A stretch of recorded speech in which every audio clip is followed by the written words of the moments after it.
first things first. Here we go. Nick has hair. We have a lot to get to. It's going to be quite a Wednesday. You have enough going on there? There's a lot of papers on It's a lot of numbers, Nick. A lot of papers. Nick, talk I'm from not the used heart. to it. What up, Stack? My man, Stack's back. Morning, everyone. It's great to see you. All right, well. big show for you today. So there's a former Patriot telling folks that Brady leaving New England is a, quote, done deal.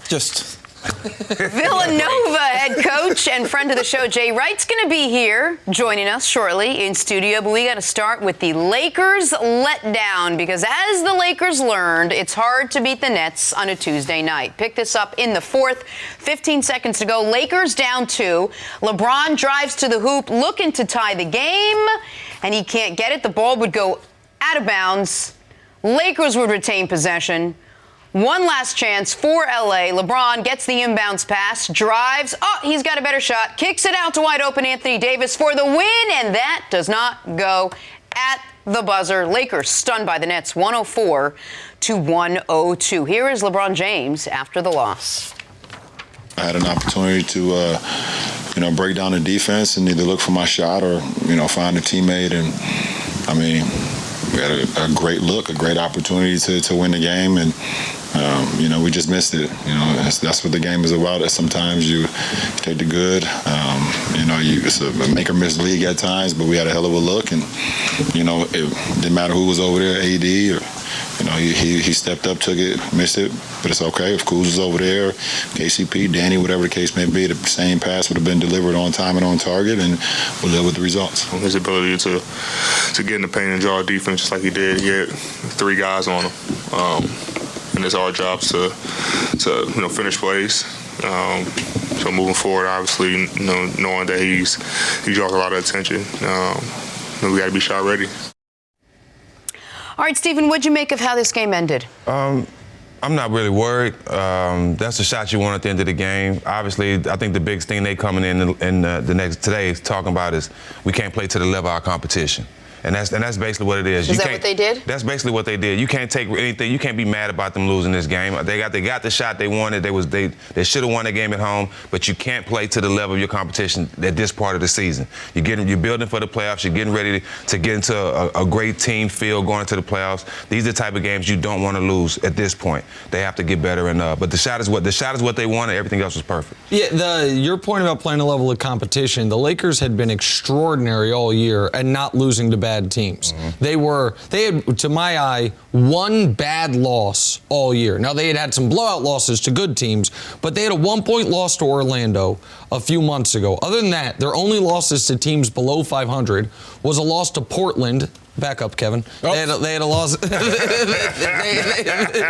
had a loss to Portland. Dude, you're in the show. In the first game they played after Kobe's passing, they had a loss to Memphis. Memphis is technically below 500, but obviously a good and live team. And then the loss last night, 32-4 against teams below 500. So they're not a team that has typically lost these games.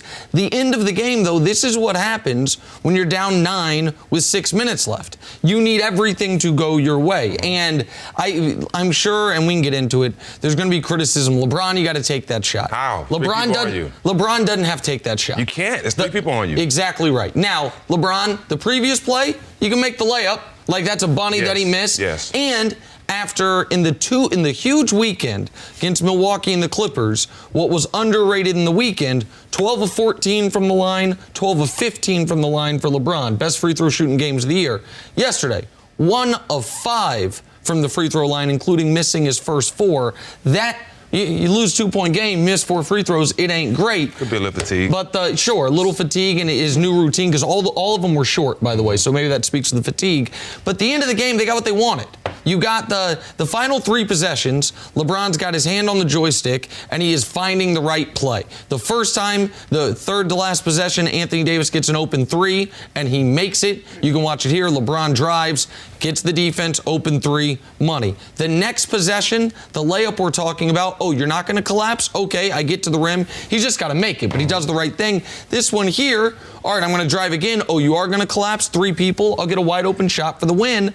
LeBron missed the layup. Anthony Davis missed the 3. I don't think it's worth overreacting to in that regard. Well, how about this? I mean, hindsight, obviously, but now that they lost the game, do you almost wish they sat LeBron, rested him a little? If he does have that nagging groin, would this have been the game you would have seen him rest and then bring him back? That's a good question, Jenna. I think they're going to think about that now, seeing how tired he was, how his shots were short, and how they go into the end of the season, how he might need a rest. I think today they definitely think about that. Well, go ahead, Wilds. No, I had a question about the last play of the game to Stack. I was like, I was watching. I was like, I wonder what Stack thinks about this.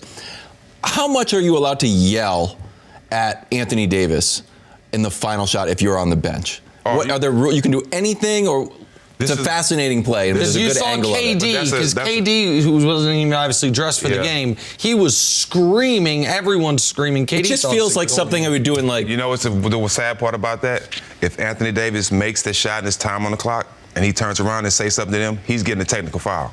Oh, that's interesting. Yes. But there's no. But to answer, what's the answer to this question? There's no limit. They're not policing the sideline at all. They can say whatever they want, scream and say whatever they want. But if he's turned around after the shot and taunted them, he's getting the tech.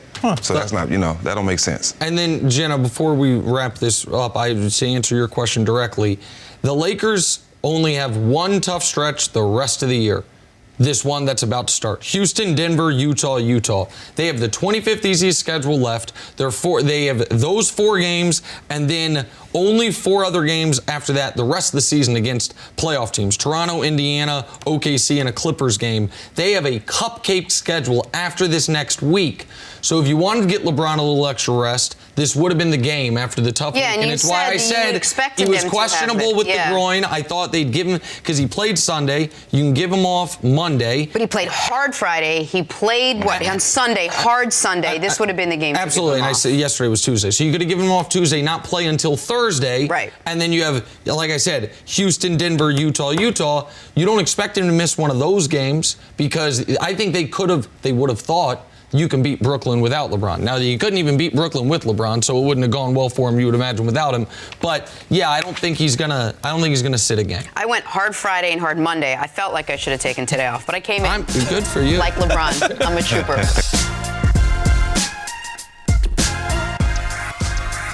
Every Tuesday night, I do go through tape at home.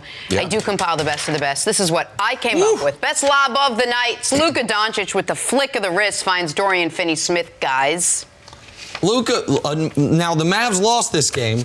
Luka had another monster night, though. That Mavs defense, though, Stack, for them to be a scary playoff team, they just have to be mediocre defensively. You can't be letting the Spurs put up 119 on you. Can't. You can't do that, and I think they're missing that physical presence, that bruiser inside. They need another physical guy on that team. Steven Jackson's available. Yeah. I'm not. No, I'm not. Who do you want? On to the Sorry, I got to think. best move of the night. Oh, no.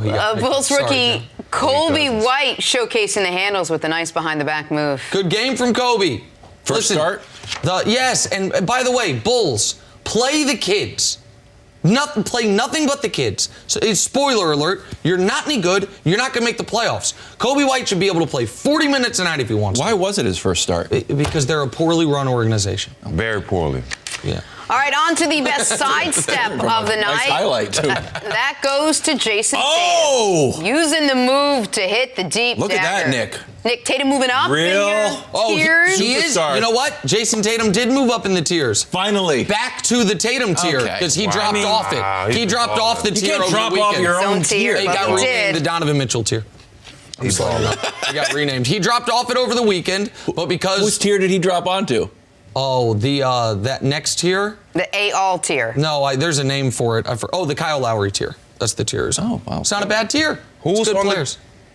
What? Jason Tatum's on the Kyle. No, now he's back on back that up. tier. Oh. I'm saying he had dropped down We have after Jay his bad Wright weekend. coming on the show. another We can tier. ask him about the Kyle Lowry there's tier. infinite, not infinite. No, it goes all the way down to like... It's a 458. Yeah. Best poster of the night goes to Knicks guy Andrew Wiggins, dunking all over Ivica Zubac.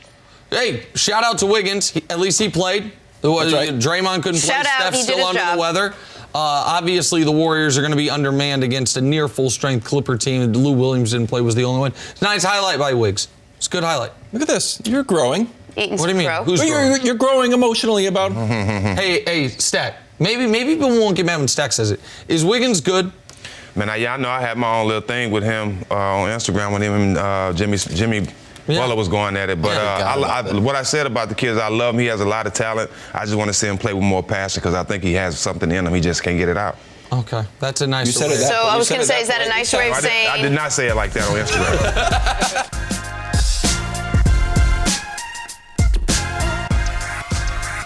Back here, first things first, discussing a developing story. The NBA is reportedly considering eliminating fans from games or possibly suspending game operations due to the recent coronavirus outbreak. LeBron James weighed in on the conversation yesterday after being asked about it initially a few days ago. Take a listen. When I was asked the question of would you play without no fans, I had no idea that it was actually a conversation going on behind closed doors about the particular virus. Obviously, I would be very disappointed at not having the fans, because that's what I play for. I play for my family. I play for my fans.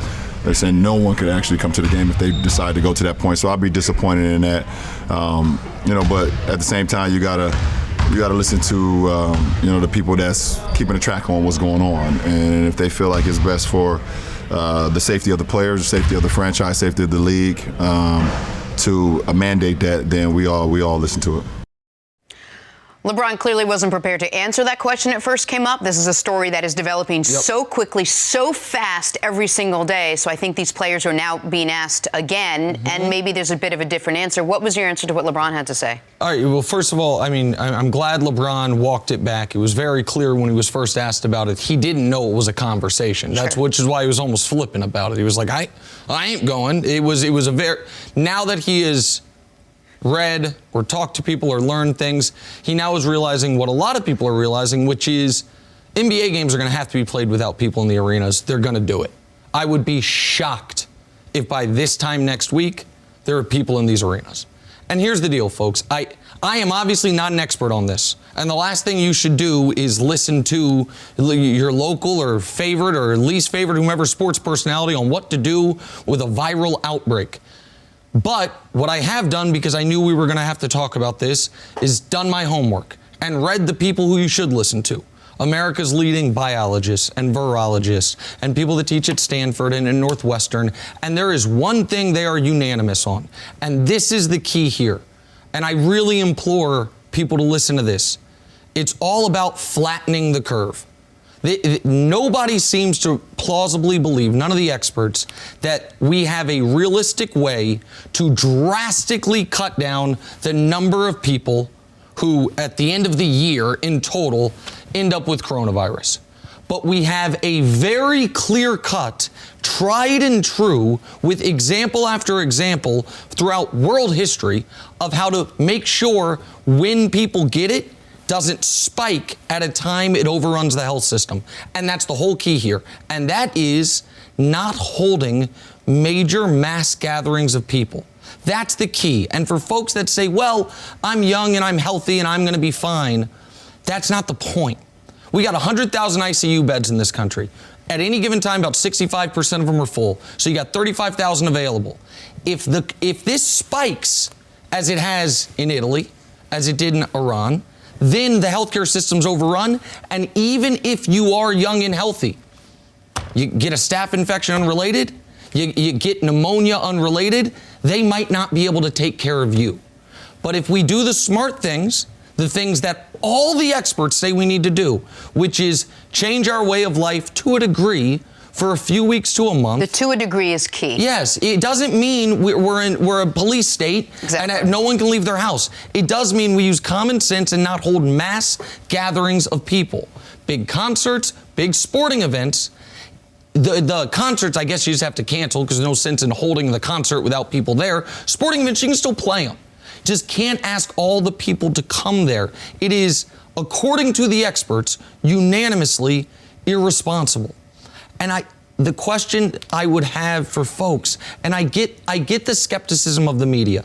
I do. The media is very bad at exaggerating fears. Throughout my life, it's like, man, killer bees are coming to get us. What about the shark attacks? There might be an asteroid that hits us. I get it. So there is some boy who cried wolf element where some people say, I'll be fine.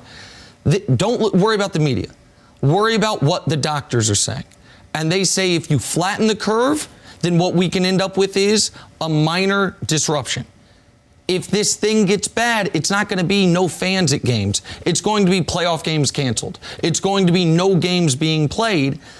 And ultimately for me, this comes down to a philosophical question. are we in this together or not? No one at this desk is a high risk that if they were to unfortunately get coronavirus, they would end up being in a medical emergency. But the idea that because it's just, just the sick or the elderly that this could really be tragic for, it's less of a crisis. Guys, we got to work together on some of these things.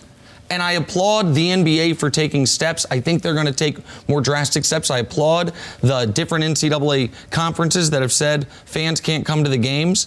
That's how you get through this to the other side. And we all hope one day, if we're not already, and none of us on this desk are, to be old. I hope to be old one day, God willing. And I hope that if when I'm old, there is something out there that puts my life in danger, the young people whose life might not be in danger say, hey, got your back. I will do everything I can to make sure. I'll do my part. I'll do my part to make sure you'll be okay. And that's sporting events are the perfect incubator for this thing spread. People come in from out of town, they high five, literally. You don't high five even at a Broadway show. Next to each other. Right next to each other, and then they go disperse nationwide. So I don't think people should be going to games. I don't think the league should allow it for at least a few weeks until we get a real handle on it. And I think the NBA is moving in that direction. And you hope that this is the template for other sports leagues who are coming in the next couple weeks, yes. be it football or any other leagues that are going to have mass gatherings of people that come to watch. Let the NBA or any other league right now set the template. And you talked about the ICU. We're already low on respirators. We're already low on test kits. Like, we're already to a point where this is just one part of what everyone can do to hopefully set the ball in motion. And again, Jenna, Kevin, nor I are pretending to be experts on this, but we've done the reading. Yep. And that's all I would ask. And if we haven't, Nick has at least. And that's all I would ask of anyone to do. And LeBron, and it's not his fault, he initially, I don't think had done the reading because he didn't think he didn't know it was an issue.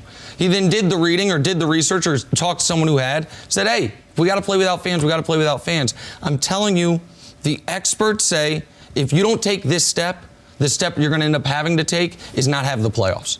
And if you're just looking at it from a sports fan perspective, yeah, it'd be a bummer to watch these games with no crowd. It would be a bigger bummer from just sports fan perspective to have the games not be at all. Playoffs entirely. All right. In or out, here we go. Former Patriot Aqib Talib made some headlines yesterday talking about his former teammate Tom Brady. He said, quote, I think Tom is gone. Okay, he's Schefter now. Thank you. This is what you wanted to get to, Wilds. All right, Nick, I'll start with you. You in or out on the Patriots still being the most likely team for TB12 next season? Well, maybe for the TB12 method, but for the player, no, I'm out. That would be brutal if he lost that. Yeah, no, I'm out. You know where I stand on this. I think that the moment the Patriots said to Tom, you have not earned an extension, is the moment Tom Brady started contemplating life post-Patriots, and I can only imagine the reaction of his closest friends and family when he came home from work that day, and they were like, so to get done, what's the deal? And he had to tell them they wouldn't give me a deal. And what they started saying to him then about they've never respected you, they've never appreciated you, they don't understand how great you are. And from that moment, they've been in his ear about leaving. I think he's leaving. I'm out, Amani. I'm out, too. I think he's leaving as well. I remember talking to his family before the 2011 Super Bowl, and they were thinking that this was his last run because they know how ruthless. Decade ago. They know how ruthless the Patriots are. They get rid of people way before time. Remember Richard Seymour? They got rid of him, and he went over to the Raiders and played well. So I think he's out. I think I don't think he's coming back. The fact that he wanted to re-up time and time again, and they were just kept saying no, wait, hold on, we'll see what happens. I don't think Tom Brady's going to be a Patriot much longer. Wild money. But hold on, it's your. I know that. Whereas Aqib Talib says it, and now we're like, oh. Wake me up when Glazer says it. Okay. Can I ask Amani a quick question before we move on? Is it about the...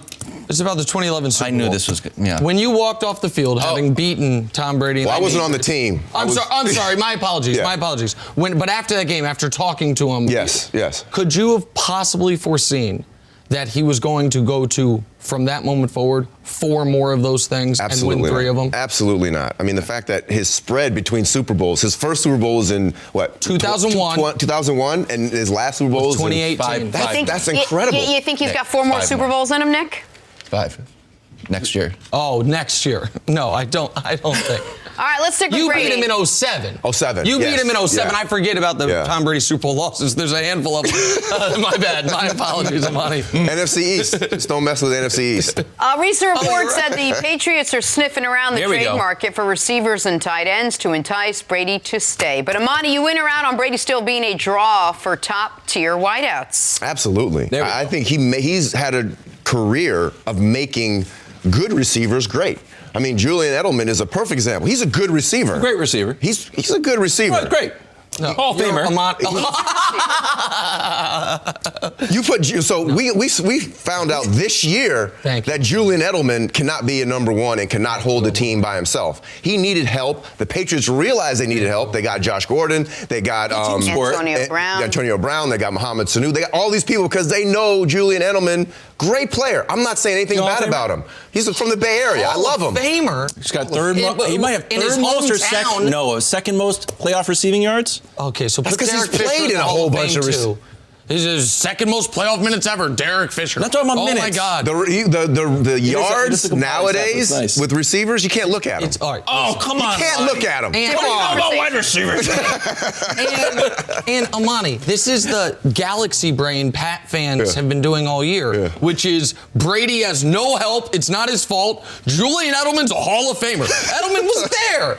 He was a Hall of Famer and he's there. So why was Brady bad? Well, Brady's not bad. It's because he didn't have enough help. But he doesn't have enough help, but he has a Hall of Famer. It's insanity. And by the way, with all that said, you're also wrong. I'm out. No, receivers, you think Mohamed Sanu enjoyed playing with Brady this year? You think N'Keal Harry enjoyed playing with Brady this year? No, but I think he's a draw for other. Like if he goes to another team, I think other receivers are going to want to go there. I think Antonio Brown does. Antonio Brown's going to want to go anywhere Brady goes. Absolutely. But I think other guys, I don't know if they trust All right, we're him. going to move the boat here. Speaking of wide receivers, I just made it up. Cowboys, when you guys say things I don't get, I just roll with it. We say are saying. That's not true. Let's go. All right. Tack one on. The Cowboys talks with Amari Cooper reportedly heating up.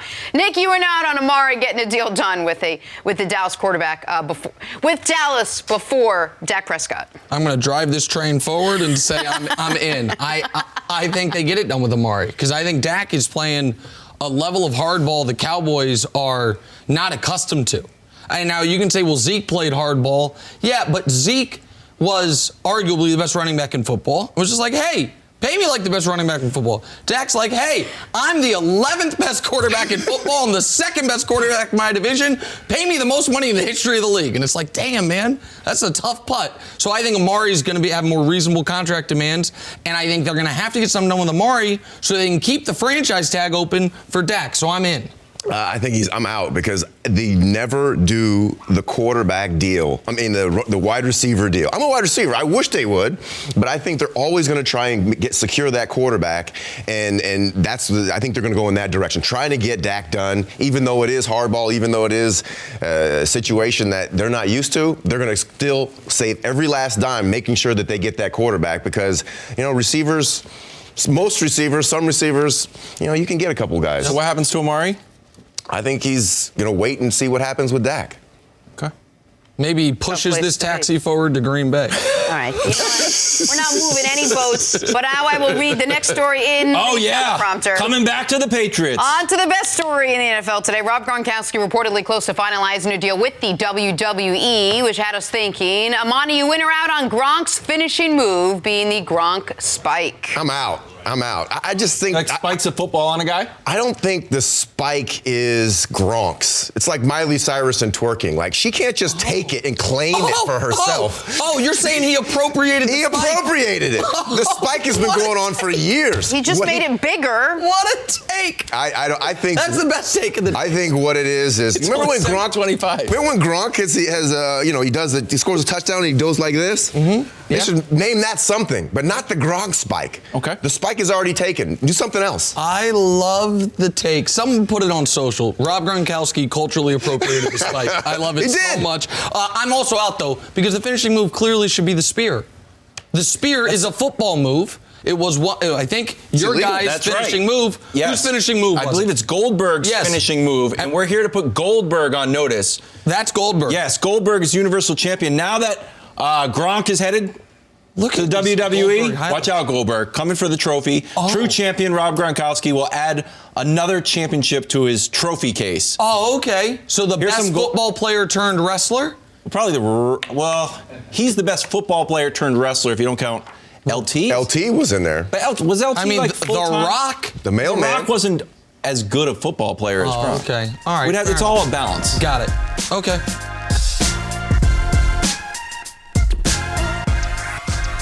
Villanova head coach, friend of the show, Jay Our guy. Wright. It's been a long guys. time. Good to see you. Oh, we're all, we are How are just you, man? pumping away. Bumping. Bumping.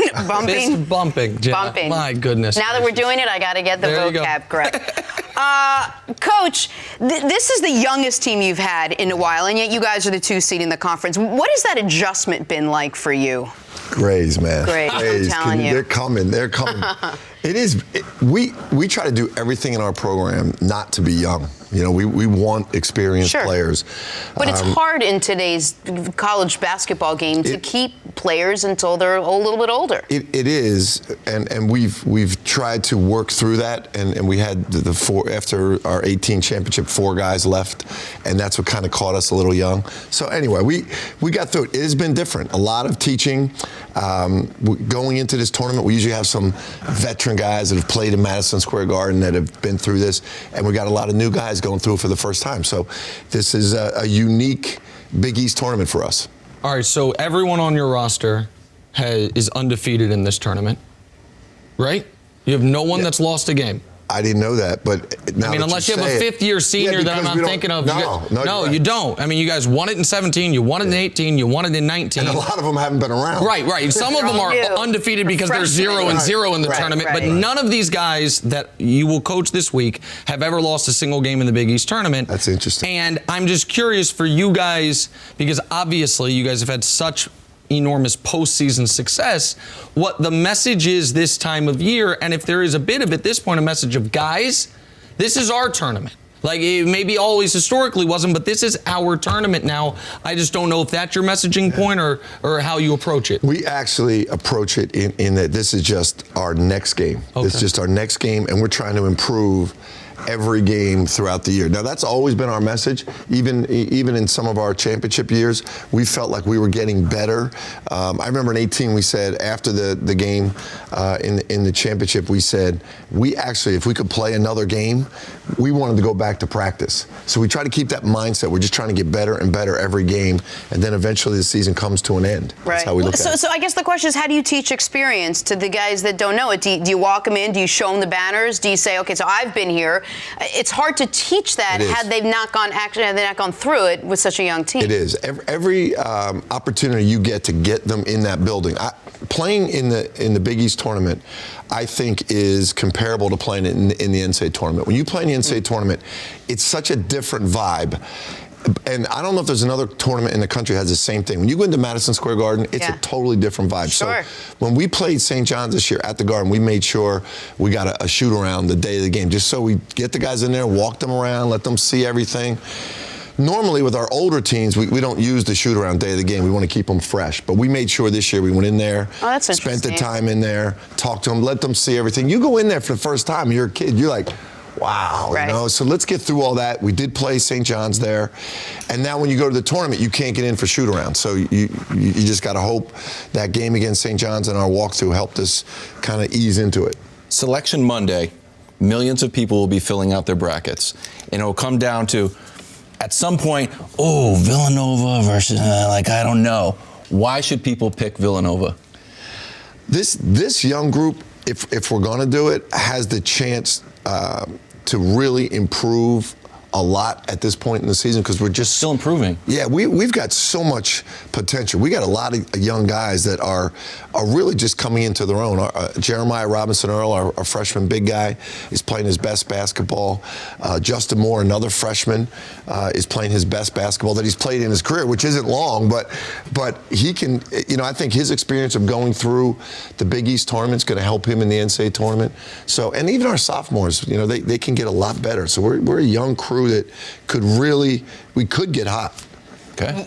You guys. How's that for sales job? That I'm was- selling that's good. myself. No, I bought I'm it. selling I myself just here. bought And by the some way, of it. at this point, you win the national championship every other year. 16, 18, so you're supposed to win it there. It's just what how it you goes. do. It's just the history. But how tough of a grind has it been? You guys are good. Creighton's good. Seton Hall's good. How tough has the season been? We were talking about this before. I was in the old Big East back in the day when Patrick Ewing and Chris Mullin and those guys were there. There was a grind. Even when we went to 16 teams and Louisville was in, and that was a grind. We got 11 teams in the tournament that year. But this year, 7 out of our 10 teams are NCAA tournament teams. DePaul, the last place team, beat Texas Tech, won at Iowa, beat Boston College. That's the last place team. Wow. It has been the craziest grind. We shake hands before the game, the coaches. We just look at each other like, holy crap, this is wild this year. We really do. That's what we say. We say this league is unbelievable. Now it's all fist. Well, and true. There you go. No, we still. We'll see what we do in the tournament. But one of the reasons you've got to be bullish on your chances, other than your own confidence in your history, is you guys did beat Kansas. You guys, I understand you guys have a bunch of great. I think you guys have like 10 quad one wins if that's, and obviously going through the conference. But Kansas, when people are filling out brackets, Kansas is a team a lot of people are going to say is going to win the whole thing. Yeah. How important is that specific win when you are talking about how good this team can be? Yeah, that's exactly what it is, Nick. I think in this team's psyche, they don't have a lot of experience, but they have that in their psyche. That is the best team, and we did beat them. Now it's a great game too. I mean, Samuels hit the game winner, right? Exactly. Sold out. Wells Fargo Center was pretty cool, but they have that, and they've done that. Now, we've had some slip-ups, too, but not against any bad teams, just teams in our league. We lost to Baylor. So that is our psyche, and that's what our strength is going to be going into this tournament. In top 3 in the nation strength of schedule, so no one's going to be more battle-tested, to your point about the Big East. I do want to ask you a question about some of your former players, because I haven't seen you since the NBA Finals. And Kyle Lowry, who you have, I can only imagine how happy you were. And not only they got the championship, but Kyle had this weird thing where it's like game 1 of a playoff series, like what's wrong with Kyle? Yeah. And that becomes a narrative, and then you do it enough, people are like, that's just who he is. For him to have the moments that he did, particularly at the end of those NBA Finals, which is like, Kawhi can get the Finals MVP, but we are not losing. Right. And then to follow it up this year without Kawhi and be like, we are the damn champs. I'm sure you've talked to him, but your level of pride seeing Kyle become what I knew you believed he could become. Yeah. It's one of the things we try to build in our program. As a matter of fact, we wear these wristbands, attitude, that you can't control what happens to you in life all the time, but what you can control is your attitude going into every day. And when Kyle was going through those tough playoff times, we'd be texting each other, and he wasn't shooting the ball well. And it was all about not what he did in his poor shooting, but how did he respond with his teammates coming in to walk through the next day? How did he respond to his teammates in the locker room? And I'm so proud of the leader he's become. You can see, especially this year, that team has taken on his personality, his mental toughness, and that's really what we try to teach our guys. So he's kind of the ultimate example for us, and he's come the furthest. I don't know, you were in Philly when he was a young high school kid coming. Yep. He was a handful, man. That dude, he's grown so much. Great father, great husband, great alum. He's given millions of dollars to Villanova. He comes back, works out in the summers at 5:30 in the morning on our court. So our guys come on the court at 7. You got an NBA All-Star drenched in sweat coming off the court. He's everything you'd want your players to be. Coach, I feel like we ask you this every time you're here because you're so popular in the college ranks. You mentioned being in the Garden, how awesome that was. Your name has been linked to the Knicks. You already know this. We'd be remiss if we didn't ask. This is all me leading up to you, asking you, could you see yourself coaching in the NBA? I don't think so. I really don't. I just love where I am. I love college. I've said this a number of times, so I hate to repeat myself, but it's just the truth. I would like to coach the NBA. I coached last summer with Popovich in the World Cup. I love that. The Olympics this summer, I'm coaching with Steve Kerr and Pop and Lloyd Pierce. I love coaching those guys. It's awesome. But I'd have to leave my job. I just like my job, and I don't want to leave Villanova. The only follow-up, just because I feel like it almost has to do with the Tom Brady discussion, which is we talk about with Brady, why would he leave New England when it's best place to win and all this? Yeah. And the argument I've made is sometimes even if you have conquered this mountain, you can do it again. You want to see what another mountain is like. Yeah. I'm just curious for you, and I know how much you love Villanova. I'm not trying to push you out of the college game, I get but you. it's just I just wonder if there's a part of you that has like an itch of even if I can't get to the top of it, I wonder what that mountain's like. That's the balance. You do have that thought in your mind, that itch, but then you have to make a decision and just say, you know what, is it worth scratching that itch just to? Jimmy Valvano had a great line when he left Iona and went to NC State. He said, "Don't mess with happy." He once said the happiest he ever was at Iona, even though he loved NC State. Don't mess with happy, and I'm happy at Villanova. I love it, and I don't want to mess with it. Well, good for you. We love having you. Good luck this year. Thanks, Coach. Thank you so much. I'll shake. Thanks, good. Thanks. For you, I will. I'm making an exception for my guy, Jay Wright. Good luck tomorrow in your quarterfinal matchup on FS1.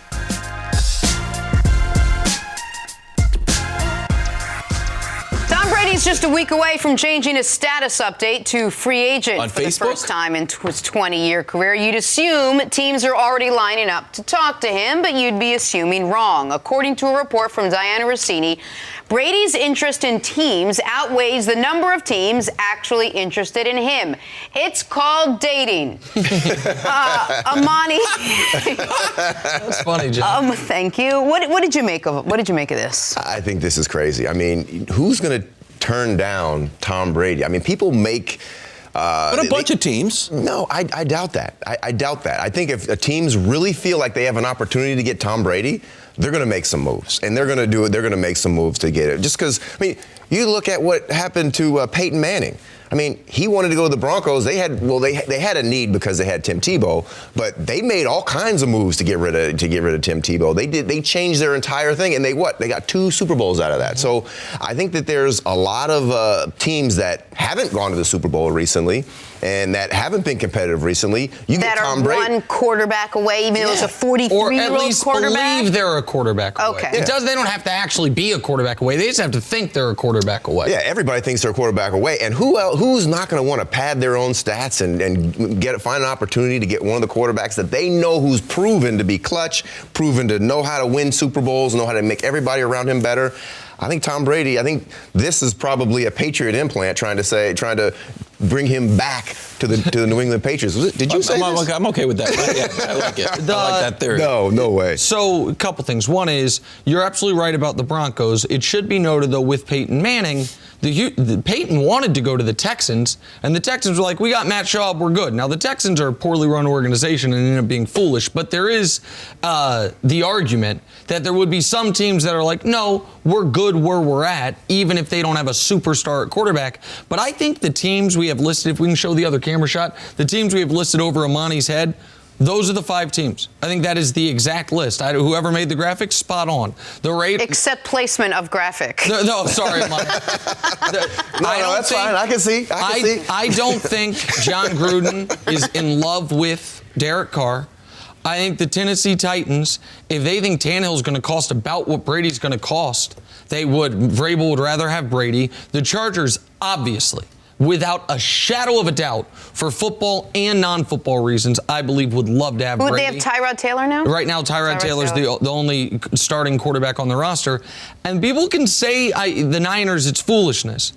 Have the Niners come out yet to say definitively, guys, all these reports are nonsense, Jimmy Garoppolo's our guy?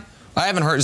John Lynch, Kyle Shanahan, they don't got service? They can't send a tweet or a text? So those 4 teams, plus maybe New England, would be the teams that are... New England. Well, I don't know how interested New England is in that they're the only team that could have signed him already, and they haven't. Remember? So that's where I'm at on this. You're right, and Garoppolo was the consolation prize. Because when John Lynch went to the New England Patriots, he didn't say he wanted Garoppolo. He said he wanted Tom Brady originally. Yeah, that's right. And he's the consolation prize. Yeah. So if Bill Belichick wants Garoppolo back, I'm sure that they'd make that switch. And I'm sure the Niners would be happy with winning a Super Bowl instead of just going with a quarterback that's proven to do that. There's one more little angle here, which I thought was interesting. So Tom Brady's former teammate, Aqib Talib, was on NFL Network and was asked if he thinks Brady's coming back. Here's what he had to say, referencing his own experiences with Bill Belichick. I think Tom is gone. I think it's a done deal, and Bill is going to be Bill. Them calls are going to be shortened to the point. We got a report that said it didn't go well. I can imagine. I had a call that didn't go well with Bill before, so I can imagine what happened on that call. I've been a part of Bill in this situation as well. Free agency time, and I got a call from Bill that said, if you want to make a bunch of money, you're going to make a bunch of money. If you want to play some football and win some games, then we got a spot for you here. So if he treated everybody the same in the meeting room, he probably treating everybody the same around free agency time as well. Why is that a bad call? Your point was made? Why is that? What do you mean? Why is that a bad phone call? What do you mean? I thought that's a totally fair phone call. It's like, hey, if you want to make a bunch of money, let's go over here. But it's pro football. Want to win football games? Stay here. Why can't that be the same call to Tom Brady? Tom Brady looks as though, hold on, pull up my Bank of America app. Money, lots of it. Chances to guarantees to win football games here. I'll stay. Do you remember Jerry Maguire? I do. Remember Quan? Of course. It's the Quan. It's not about the money. It's about the respect. No, it's not. It is. It is. Explain it. Explain it, Amani. It's not just the money. I cannot it's believe the Jerry respect. Maguire. Amani came in with takes the today. whole thing. No, it's not. It is. No, of course. Here's a respect. Because you know what? Every receiver is mad at Jerry Rice because he didn't blow the top off the market when it came to wide receivers. Now every quarterback's going to go there, and if Tom Brady were to take a below market deal, which he's had for a long time, all the quarterbacks are like, Tom, blow it off so that when we come in, they're not going to say, well, Tom Brady only plays for this. You can't make more than Tom Brady. He's the best quarterback. So now he's got to be worried about. Well, that is how unions work, but Brady can do his own thing. But give me the Quan, man. The Quan. No, but that is tornado here. Hold on. The Quan. I've got to worry about Dak Prescott's feelings from the Patriots. Wilds. Here's what you do have to worry about. Yes, is that money represents a lot of things. So for people, if you don't have money, money represents health, money represents the ability to eat, survival. If you have a ton of money, then money is more of an abstract concept because you're not actually going to spend it. Bitcoin? I think you're speaking from experience. No. No, but the idea of he knows whatever money he makes in 2020, he's never going to spend. That money is going to the kids or the kids' kids or whatever charities he wants to leave it to. So why isn't he playing for the minimum? Why? Because it represents more than money. If it were just about winning and the money represented only money, then it actually really would make sense to play for the minimum. Why does LeBron, who's got more money than Brady and Giselle put together, continue to demand max contracts? Because I'm a max player, damn it. And you're not going to pay me otherwise. And so I don't think Brady is, I think he looks a little differently than LeBron because he's obviously taken discounts when LeBron really hasn't, not to any significant degree. But the level of discount the Patriots are going to be expecting him to take versus what one of those four other teams will pay him, I think if it wasn't an enormous gap, then why isn't the deal done? And I know you hate for this to get brought up, Wilds. No, what is it? Why is his house for sale? Oh, no. Why? The house is tough. That's a tough one to explain. The house is a tough one. I can't really rationalize my way out of it. Maybe the house is doesn't a tough like the neighborhood one. anymore. I thought it was maybe a mistake. Downsizing. The house is not a good sign. No, it's not a good sign. They have like a rodent problem there. You never know. Oh, termites. Fluid situation.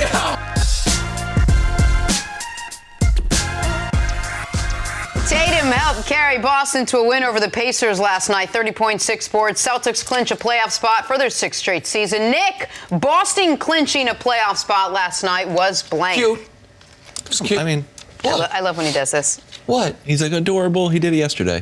That was adorable. That was not about the Celtics. I know, but I get it. Well, listen, I'm a loving guy. There are a lot of things I find adorable and cute. Puppies, small children, the Jason Celtics Tatum. title chances. These are things they're like, oh, that's nice. And listen, I said at the beginning of the year, the Celtics, people are like, oh, you always hate on the Celtics. Before the season, check our Instagram account, put out my season predictions. Celtics, third place prediction in the East. That's where Nick Wright had them. And we've seen this story before. The Celtics overachieved just enough to get their fans like, oh, look out. Titletown, USA, here we come. Team that's won 1 title in 30 years. It's like, oh my goodness. Listen, man, the Celtics ain't the Red Sox, they ain't the Patriots, they ain't even the Bruins. They're the team in town that actually pulls back the overall title town of Boston. And listen, but it's nice. They made the playoffs. I'm happy for them. They made the playoffs. I feel the same way about Milwaukee. They ain't never won one. Put some respect on Lou Alcindor's name, sir. Was that the NBA then? That was the NBA then. It was okay. Yeah, it's post-merger. Okay. Give me a break. Right, that was a long time ago. I probably was. What's your answer, Stack? Interesting. Oh. It's interesting. I mean, we can see, will they benefit from that or will it hurt them? We'll see. Okay. Wow. I wrote Lady Gaga. What does that even mean? A Star is Born. Oh, my God. Tatum's emergence as a super. You haven't seen? No, I don't. Oh, you should see it. It's about Jason Tatum and his rise. Superstardom. Yeah. Replaced Jason Tatum. Pulled out of nowhere on his ascent. Pulled out of nowhere. It was the 3rd pick from Duke, man. No, he was bad take. Shout out to St. Louis. St. Louis kid. Bradley Beal finished with 40 in the win over the Knicks last night. He's now averaging over 36 points per game since the All-Star break. When Beal was asked why he wants to retire a Wizard, he said, quote, jumping ship is kind of the easy way out. Nick, Bradley still wanting to retire with the Wizards is blank. Fiscally responsible. Oh. This guy gonna peel about $250 million in his career staying with the Wizards, getting a bunch of max contracts. Good for him. Listen, Bradley Beal is living, as far as stress level, the ideal NBA star-ish player's life, which is when he plays great, we're like, hey, look at how great Bradley Beal is. When he plays terribly, nobody mentions him, and his checks all cash the same. Fiscally responsible is my answer, Steven. I think it's dope. It feels good to see some loyalty in this game. They've been taking care of him. Like you said, they've been taking care of him his whole career. It feels good, even though they're not playing well and they've been losing since he's been there. The loyalty that he's showing to the organization, I like it. Okay. I think it's dope. I wrote Barkley-esque. Is he going to be the superstar? They're like, meh, never had it. Never had a title. So he's just saying, like, I don't want to, like, we don't think the Wizards are ever going to win. Oh, well, I mean, average a long time. Yeah, that's why I'm saying it. That's why I'm saying it. Okay. So he's going to be the guy from his era that was... I guess. Yeah, that's why I'm saying it. I feel like I feel like Dame Lillard's more likely to be in that category because he's a little bit better than Bradley Beal. They get the 8 seed. Oh yeah. Upset the Lakers. Yeah. Go ahead. Melo versus LeBron. I knew it. Neither one of them going to be playing in the postseason this year. Yeah, correct. Confirmed. On to the Cavs now. Interim head coach J.B. Bickerstaff celebrated his birthday yesterday by getting a 4-year contract. Nick, Cleveland giving Bickerstaff a multi-year deal is blank. Surprising, but in a good way. The Cavs, I mean, typically just do terribly foolish things. This is not one of them. So I'm surprised. I like JB. I like JB. He was an interim coach for the Rockets. When they fired McHale, he was an interim coach for Memphis. Then they hired him and then fired him a year later. I'm glad to see him get an actual real contract and maybe some stability because you know the Cavs don't want to turn over another coach after the Beeline utter failure. So see what JB Bickerstaff can do. Good, but means nothing. I love JB. Somebody that I've always reached out to and spoke to. I think he deserves a job, but I don't feel like this is the job for him because he's not going to get the right shot. He has a terrible team he's coaching. This is going to be similar to what they did with the coach in Atlanta. Throw somebody in there to coach while we're going through our rough times. Then when we get the great team, bring another coach in. I hope we don't have to deal with that. The Cavs are going to get a great team win. I'm just saying, whenever they get back to winning, if they get back to it, the normal routine is have a guy like him, just like in Atlanta, a guy come in and coach, just let him coach while the team is bad. Then when the team starts to go up, you bring another coach in. A lot of teams do that. What's your answer? I wrote stabilizing. I was like, this is good. The Cavs have had 4 coaches in 4 years. He signed a 4-year deal. This will stabilize the Cavs, and then Stack. It's good, but it means Stack nothing. just. Now I believe you. Don't. What happened to the last coach that was there? How long was he there? 40 He's games. better. He's better. 40 games. No, he has way more experience too. I don't know. All right, this is fun. On to the latest twist in the Charles Barkley-Draymond Green beef. This time with Barkley saying Draymond is, quote, the least famous person in the boy band. I mean... Nick, Barkley saying this about Draymond is blank. Too complimentary. Stop I'd say he's the roadie. Maybe the sound guy, God. like the person that comes, warms up the crowd beforehand. I don't know that he's, how many people are in this band? I mean, like there's Steph. He's the lead singer. There's Clay. Yeah. We call him the guitarist. KD was there. But none of KD was these like that boy awesome band people drummer. Played instruments. Steve Kerr's something. You know what I mean? Steve Kerr. You ever listened to Steve a boy Kerr's band? a part of it. Of the band? Yeah, he's a part of it. God. They don't play the instruments, the boy bands. I got Epic, and Chuck's a little off. When you have a band, just say New Edition, there we go. You have Ref Transvant, you have Ronnie DeVoe, you have Michael Bivins. But the most famous person was Bobby Brown. Yeah. Okay, that's Draymond. The most troublesome guy is always the most famous. That's fantastic. So, Chuck, you're a little wrong. Draymond is the most famous. He's at the fashion shows. He's always out. He's communicating with all the celebs. Draymond is not the least most famous guy in that group. He might be the most famous. Okay. Wow. What's your answer? Bobby Brown. I put Barkley-esque on this one. Again? Yeah, double. A, it's efficient, saves me some creative energy. Esque. 2, Barkley on the Dream Team. What? Probably 4. Kim, stop it. What do you mean Barkley stop it? was the best player. What? The best player. What'd you just say? He played the best in those Olympics. He played great. He played the best in those He Olympics. probably played the best. He did. He played the best in those Olympics. Jordan. I don't know. He wasn't the best player. Jordan was obviously the best player, but Barkley played the best. Come on, folks. He had mismatch problems all over the court. I know Jordan. Was it a Croatian fella? Who's the fella he hit in the chest? Angola. Oh, well, that was bad. That was bad. That was bad. But it's a team of stars. Everyone's good. I guess Jenna time. Go ahead, Jenna. Oh, Thanks, Zach. I thought you had another. Steven! Thank you. Nice. I don't even know what I'm going to do with it. You're amazing.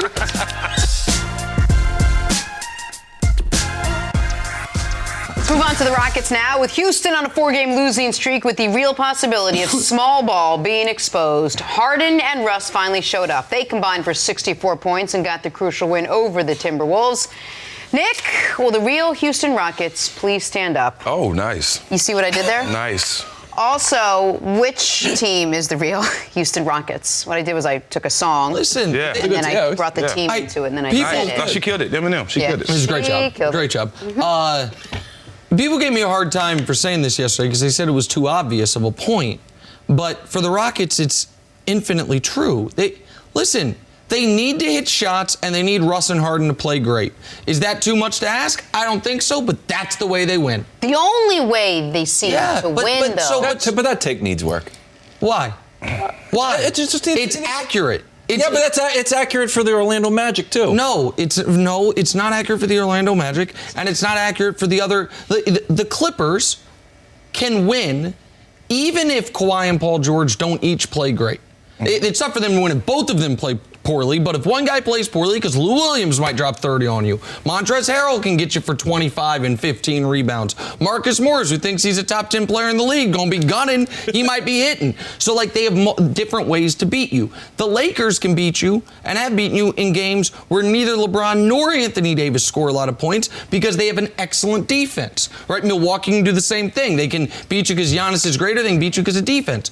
The Rockets they've got one way to win, and when Harden and Russ, now the bright side is this, when they both play well and they're hitting shots, not only do they win those games, they are almost impossible to beat. So when they are playing well and they're hitting shots, you're not going to keep up with them scoring-wise. You're just not. And so to me, they're a very simple team. They need in every 2-week stretch in the postseason for 4 out of 7 nights, Russ and Harden to be awesome and to hit shots. And if they, in a playoff series, lose a game where Russ and Harden are awesome and they hit shots, then they're in trouble. Because I don't think Russ and Harden are going to struggle, both together for an extended stretch. But if they all of a sudden have a night where, we were playing the Mavs, and Luka went off for 40, and Kristaps had 25, and they hit 18 threes to our 21 threes, and we wasted one of our good shooting nights, then you're in trouble. But that's who the Rockets are, which is why you shouldn't overreact to horrible losses, and you shouldn't overreact to great wins, because they are the highest variance team, sorry to keep using that buzzword, in the NBA right now. Well, with them, I just think that I was totally comfortable when people are saying, Golden State live and die by the jumper. They only gonna win if they're hitting jumpers. I'm not comfortable with Houston because Russ is not, he's one of their star players, but he's not a great three-point shooter. And like you said, they need to hit threes to win games. I don't think this team, if they're relying on three-pointers to win games, I'm not talking about regular season. I'm talking about in the playoffs and going forward. I don't think that's going to be a winning. Can I push back on that just a little bit? Because to me, this is the key to adding Russ.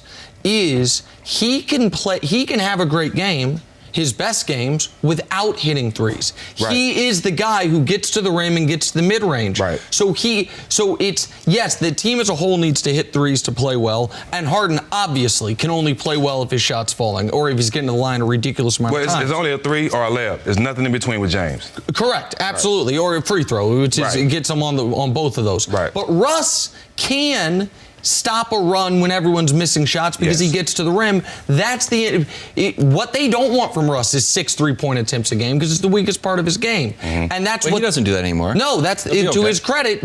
Over the last 3 months, he's cut down his 3-point shooting tremendously. Stack, I wanted to ask you about one play, and if we could cue it up, it'd be great. But we can not cue it up, and it'd still be great. Russ gets kind of dunked on. Not really dunked on, but kind of dunked on. And you can see it when the ball's about to be inbounded to him. He's like, I got to get back. I'm coming. And it's like the sheer force of will. Like he's deciding to score like while the ball is going through his own basket. He's like, oh, now it's on. We have analytics on one side, and we have Russ's sheer force of will on the other side. Is there enough Russ sheer force of will to carry this team through the playoffs? Well, one, I want to give a shout out to young Nas. I coached him in Allen Iverson's game. That kid's going to be a great pro. Oh, God. Russ, is no method to his madness. You just have to let him go. It's like one of those little toys that don't move until you put the battery in and just run around the house.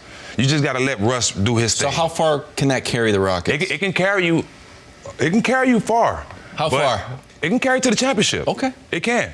Anybody that averages triple-double and has the energy that Russ has, it can carry you, but James has to be damn near perfect for them to get to the finals. That's the dangerous part, Nick. But that's what it is. No, but right. And that's why they don't win as much because James has to be perfect. They need James and he's to not have perfect. a playoff run, not just a series, because he has had some great playoff series. He should have saved that regular season play for the playoffs. Yeah, I mean, he has had some great playoff series and some out-of-this-world playoff games. They need him to have a playoff run like the greatest players ever have had. Yes. That's what he needs to have a run like Kobe had. Yes. Like Duncan had early on when he had the almost quadruple double in a game in 03. Like LeBron has had multiple times. But does like James KD. Harden have that in him? I think he does. I think he does. We haven't seen it. Correct, but you don't see it till you see it. Right? But how long has he been in the league? It's been in the league a decade. Well, so when you gonna see it? Well, hey, it took us a decade to see it from KD, almost a decade to see it from KD. Man, stop. What? Man, stop. How many years KD been averaging 25 points since he got in the league? No. But we're talking about a playoff run where he says, guys, every single round I got this. It wasn't until Golden State that we saw it. But it didn't. Nobody. Hold on. Am I wrong? Yes, you're wrong. KD's been that guy since the second or third year in the league. 1,000%. Okay, that's all I'm saying. No. We knew he had it in him. Mm-hmm. So maybe you can say with Harden, we don't know he has it. We didn't know about Harden until he got to Houston. Right, but we didn't see it actually documented until that first year in Golden State. We thought we were seeing it the year before, and they're up 3-1 on Golden State, and then it wasn't. I mean, that's just what happened. Would you have liked to have played with James Harden? Of course. You would have? Yes, because I've been one of those guys. I was the missing piece to anywhere I go because I knew how to play off the stars. Tim Duncan gave me a name as being the ultimate teammate because I know how to play my role. And if I had a guy like James, obviously I know that I'm not going to get the ball. They don't have a post-up guard. I'm going to go post up. And that'll be my position, a post-up guard, and I'll defend. Guys have to figure out their roles with playing with James. And can I just say very quickly, what you said about Russ, the reason before he was a Rocket, I've always loved Russ is exactly what you're talking about. The level of intensity. I've always said, if you coach youth sports, the NBA guy to show him film of is Russ. And he's the most criticized guy by my friends in the analytics community of any of the superstars because he's inefficient and he doesn't do this. How about what he does do, which is absolutely everything. And always at full effort. Yes. Always at full effort and intensity. And to me, that's admirable. And by the way, if Harden's having one of those rough nights, it's what the Rockets need. A guy who has no give up in. Thank you for listening to the First Things First podcast. Remember, leave us a review and tell us what you think. Subscribe to the podcast on Apple Podcasts and catch us on FS1 Monday through Friday, 6:30 a.m. Eastern.